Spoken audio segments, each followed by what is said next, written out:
C'est la première fois de l'histoire du renouveau démocratique que les citoyens béninois pourront voter sans avoir à présenter une carte d'électeur.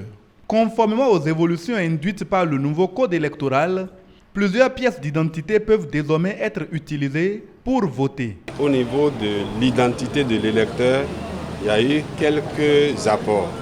Quand vous prenez la loi électorale précédente, on exigeait que l'électeur dispose de sa carte d'électeur. Cette fois-ci, on parle plutôt d'un document d'identification. Et le ministre de l'Intérieur a sorti un arrêté pour dire ce qu'il entend par document d'identification. Et ces documents d'identification sont la carte de la liste électorale permanente informatisée, l'EPI, la carte nationale d'identité, la carte d'identité biométrique aux normes de la CEDEAO, le passeport, le permis de conduire, la carte d'identité professionnelle pour les personnels en uniforme, le livret de pension civile ou militaire comportant la photographie du titulaire et le certificat d'identité personnelle. La détention par un électeur de l'une ou l'autre de ces pièces ne vaut pourtant pas droit automatique de vote. Les agents de la Sénat ont encore des assurances à prendre.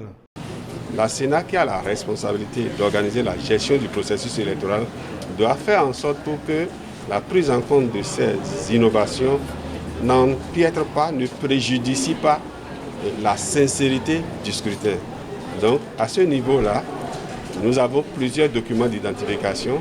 Des consignes sont données aux agents électoraux pour savoir comment exploiter. Ce qui est sûr, si un agent se présente au poste de vote et vient avec un document d'identification, il faut s'assurer que ces données nominatives et personnelles qui sont sur la liste électorale sont concordantes avec celles que porte le document d'identification présenté. En attendant l'évolution vers des instruments d'identification biométrique, cette option prise par le législateur devrait permettre à un plus grand nombre d'électeurs de se présenter aux urnes. Les dernières distributions massives de cartes d'électeurs ayant eu lieu en 2015 et de nombreux citoyens ayant déjà égaré les leurs.